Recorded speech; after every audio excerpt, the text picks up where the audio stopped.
Bismillahirrahmanirrahim. Assalamualaikum warahmatullahi wabarakatuh dan salam sejahtera buat semua penonton TVPSS College Vocational Datuk Undang Haji Muhammad Syarif. Saya Ayu Sofia binti Ambahtia, wartawan TVPSS anda pada hari ini. Pada hari ini, saya akan membuat liputan khas dari Maidan Hypermarket Pulau Sebang bersempena dengan program Pesona TVET Running Fashion Show pada tahun 2025 ini. Untuk pengetahuan semua, berbagai aktiviti menarik yang berlangsung pada hari ini.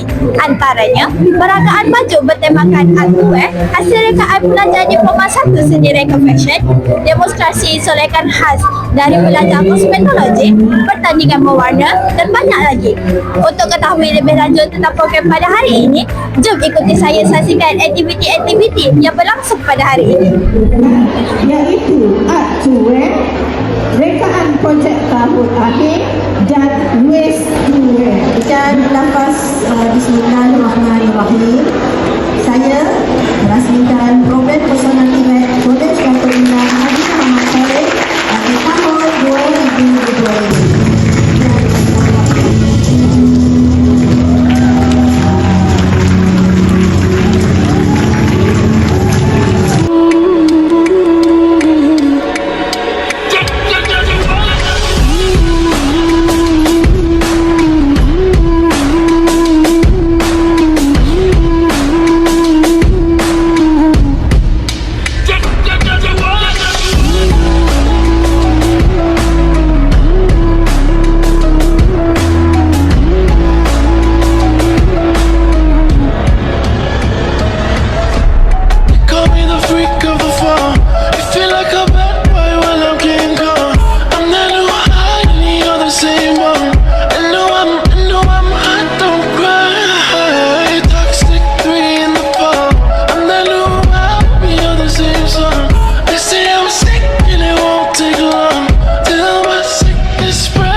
Baiklah, sekarang kita bersama dengan Puan Rama, iaitu selaku program Pesona TVET tahun 2025. Baik Puan, Puan apa khabar?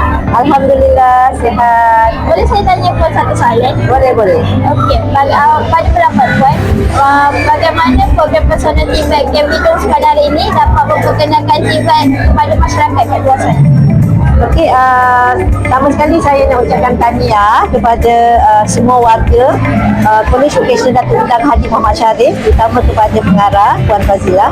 Okey, pada hari ini program Pesona TVET ni sebenarnya telah pun dapat membuka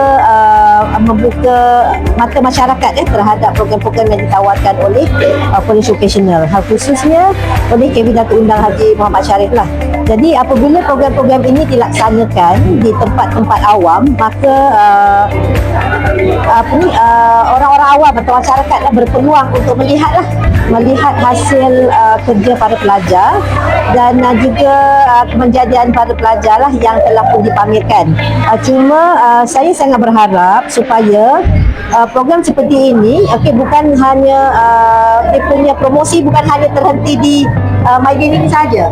Jadi kita berharap semoga program ini, apa yang dilaksanakan oleh program ini dilaksanakan di sini, akan dipromosikan dalam media masa kolej seperti di Instagram, di TikTok dan juga di Facebook. Kerana ini adalah salah satu cara lagi lah untuk kita memperluaskan lagi promosi kepada masyarakat supaya masyarakat tahu apa yang telah dilaksanakan oleh College Vocational Datuk Haji Muhammad Syarif. Jadi bukan hanya untuk masyarakat yang berada di sekitar negeri Melaka, tetapi juga di seluruh Semenanjung dan juga di Sabah dan Sarawak. Okey, terima kasih Puan. Saya harap apa yang Puan harapkan tadi menjadi realiti. Ya, insyaAllah. Terima kasih Puan. Alhamdulillah, kini kita sudah berakhir di akhir program. Harapnya kita sama-sama mendapat inspirasi yang meluas dan dapat menambah ilmu pengetahuan dalam bidang seni reka fashion ini. Semoga mereka yang sedang berusaha menjadi seorang pereka fashion berjaya pada masa akan datang. Sekian dari saya, Ayu Sofia binti Ambahtia, wartawan TVPSS anda pada hari ini.